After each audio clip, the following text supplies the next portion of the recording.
Hey, welcome back to the Drum Rundown. We are here at the Brooklyn Bowl with GETHIN Davies of the Struts. What's going on, man? Thanks for coming and checking it out. Of course, I'm glad to have you on the show. We were just talking before. The last time I saw you play in Nashville was at the Basement East, and it was an absolute ripper of a live show. Yeah, that was 2018. I think we played there, and we did 3 nights, and we had Tom Morello come on stage to do a cover of Bruce Springsteen. It was great. Yeah, and the room was packed then, and I'm sure it's going to be packed tonight. Absolutely, yeah. And it's always a rip-roaring time because you guys are such a loud, fun, fast rock and roll band. And I want to talk about what gets you there, and it's always Gretsch. Talk to me about what you got on the road to. So I guess I started my career out, well, not my career. My first ever kit was a Tama Superstar.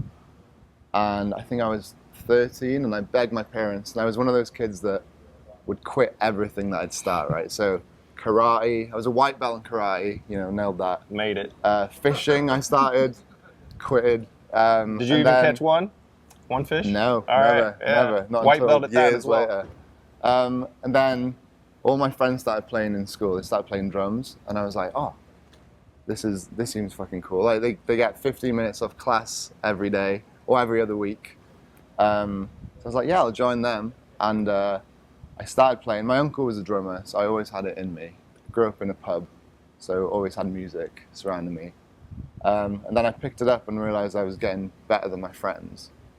And then I was like, okay, I'm fucking good at this, so let's just keep doing it. So I never quit. And my parents finally bought me my kit and had that for probably like 6 years. And then I bought a Shine custom drum kit, actually, imported from America, because my friend at the time was a big pop punk Dance Gavin Dance fan. So he was like, oh, this is a kit, like this is a bargain on eBay, like you should buy it. So I saved all my money, bought it, still have it. That was the first kit I ever toured with the Struts. And then came to America, needed a new kit. And my TM at the time was like, oh, what do you need? Like, we have the tour starting like in 2 days. Like, let's just go buy one. And I was like, Gretsch. Like, that's the dream, right? See Charlie Watts play Gretsch all the time. That was the standard for me. So bought a white Renown, which is, still have it. And it's been, we used to tour. I don't think we had cases back then. Just thrown in the back of bands. Rash. Yeah, but I like that, a bit of character. I mean, it's not great for the sound, but I'm never going to sell any of my kits. So I've got that, and then I took that on the road. We did the 2017-2018 tour with the Foo Fighters, and, Taylor's one of my heroes. And he came backstage, he was asking me about, influences and stuff. And I said, oh, I mean, obviously you, like, would you mind if I go and play your kit like one day? He was like, yeah, man, come now. So I go out. Dude, that's wild. I sit on his kit, and he was he sits very low. Mm-hmm. So all the heights were so different. I started playing, I could not play his kit, and I was like, oh my God, I'm so embarrassed. Like, this is my hero. And then I was like, come down. My kit was set up. And I said, come and try mine out. And he sat down, and he was the same. He couldn't really play. And I was like, yes. So it was all about, preference of heights and stuff. But then he said, oh, you need a new kit, man. This kit's not good enough. Like, you need a better kit. And I was like, well, I'm trying to get like a Gretsch endorsement. And he said, oh, let me make a call. And then by the next tour we did with him, he got me this kit, basically. It's insane, dude. Yeah. What a cool guy. What a cool story. Hooked it up for me, and I've had this since 2018. I definitely need an upgrade now, but it'll do for this tour. Yeah, I mean, it looks awesome. It's a really, really cool setup. It's just like a kind of a proper rock and roll setup. So you're talking about growing up in the pub, or above the pub. You hear a lot of classic rock coming up through the floor. You're obviously hanging out and touring with a lot of these like big rock guys that are like your influences. What from that kind of classic rock style informed your setup? Did any of that kind of like sizes and like configuration, like 2 up, 2 down? So like where did you pull all that from? I started off with like, one high tom, just one floor tom, like pretty simple setup. Then every tour, because we were getting bigger as a band, so I always said, the show's getting bigger, the lights getting bigger, the kit needs to get bigger. Okay. I love, not that I'd ever go crazy, but I love those 80s kits. They're just, you know, ridiculous. And I think it suits our sound. You know, we're bombastic, you know, stage costumes, we're out there. So I think the kit needs to match that. You know? Yeah. So bigger the better, really. That's awesome. And speaking of bigger than better, what are the sizes of the toms? So we got a 12 by 8, a 13 by 9, 16 and an 18. Yeah. And then 22 by, I think it's 18. Yeah, like they're pretty. Actually, when I put my order in, I put some different sizes. And Andrew Shreve got back to me, the guy from Gretsch. Shout out to him, by the way. He said, oh, you know, you should just go for like the standard classic Gretsch sizes that everyone goes for. They sound the best. That's what we're known for. So I trusted him. And yeah, like they sound great. And I've got G2 batter heads on. I did have the coated ones, but wasn't really a fan. Like I prefer the rebound off these ones, the clear ones. Yeah, I feel like we've been talking to a lot of drummers, and I'm the same way. I was on coateds forever, and there's just something about the snap and the attack, especially in a live setting when you're trying to cut through the mix with big, huge guitars. You want to feel like you're popping, and clears seem to be doing it. Yeah, like I've only started doing that start of this tour like 3 weeks ago, so cool. I'm loving it. Like, I won't go back. Yeah. And what do you got on the kick for a head? I actually not. Yeah, we got what's an EMAD?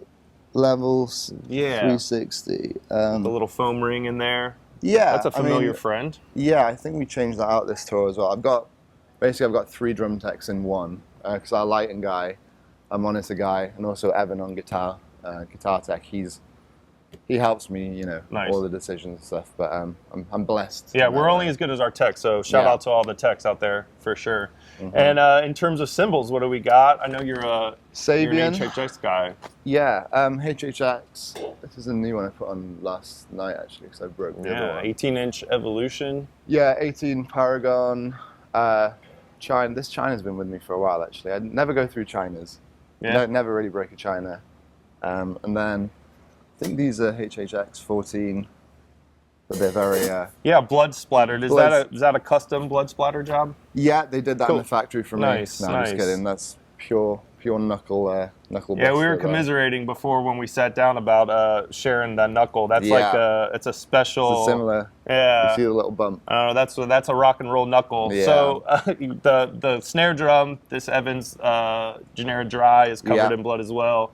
We were talking about why that happens and how that happens. Talk to me a little bit about what's going on with the knuckle. I think it's probably for me, I'll get so into the show. Sometimes, you know, I'll lean forward. I like to be quite visual, and just sometimes your shoulder's a bit too far back, and you just catch a knuckle, and then you don't really realize until there's blood everywhere, and you look down, and it's like a horror scene. Yeah. And everyone's like, "Oh my God, are you okay? Like, do you need to go to the hospital?" It's literally fine. I mean, it looks pretty bad too. It looks terrible, but like I can bend it. Yeah, for now.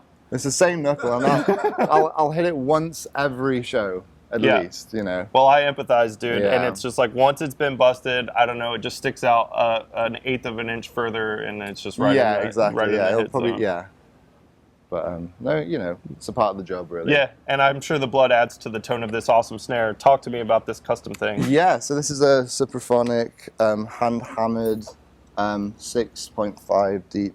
I got this at Rochester Drum Shop in Rochester. I went in actually, I was looking for a vintage Gretsch, and I saw this on the shelf, and I was like, oh, this is beautiful. Yeah, and then played it, I was like, say less, I'll buy it. And this has been my main snare for 2 years, but I've also got, I've got a custom, I'm actually not playing this right now, I've lost the lug. Oh, no. But this is they're called Tarian drums from Wales. So I'm from Wales, I like to represent, obviously. Of course. So they did like a dragon scale for me. But yeah, this is cool. This is a bit shallower. I think it's a 6 or a 5.5. But you know, so cool. Yeah, it's beautiful, and they worked with me to, you know, all the specs I wanted. I think it's a 15 ply. But yeah, it's cool. It's a lot of plies, dude. I know. Well, I wanted. How heavy is that thing? It's not too heavy, you know. It's really not too bad. All right, yeah, that's not bad at all. They don't do metal snares, so I basically tried to get them to match the specs of what I usually play. But it sounds great, you know, and it's great to work with a company that, you know, listen to you and, you know, work with you. And I think they're going to do a whole kit eventually. Nice. Awesome. Very cool. And I know that there's always the cowbell in your setup. That thing's been around forever. What do we got has seen some stuff. I think I've had that since 2015. Yeah. But still going. I'm happy to see cowbell in China because I'm a huge cowbell guy myself, and I'm happy to see China's coming back in everybone's setups. It's missed them for a minute, but they're back. I always thought it's quite metal to have it China, but like there's nothing quite like a bit of this. Like you can't beat that, can you? Good. It's so fucking good. Yeah, and I like to use it. I've been told to calm my usage down on the cowbell and the China in shows. But I feel like every drummer has to tone it back sometimes, not getting too excited. Yeah, I don't know what the guitar comp is for that with the cowbell in China. It's probably like we have whatever we have some intros that I use it for. If we're having a fun show and there's like a little break in a song, I'll just pop it out and everyone turns around and laughs. So I feel like the cowbell for the drummer is the clone pedal for guitar players. That's probably like the best comp. Yeah. Well, this is an awesome ripping kit, man. How do you get your mix into your ears? What's your kind of how do you take your coffee, as we say? I like it doused in reverb. I love to. It basically in my ears. Dave has nailed it. It basically sounds like I'm playing a stadium every night, and it's so consistent. They sound great acoustically, but when I put my ears in, it's just ripping. Yeah. So I'll have my toms nice and high, kick and snare, nice and high as well. Cymbals, they kind of bleed because I've got my in-ears have little sound holes, so I kind of get Atmos.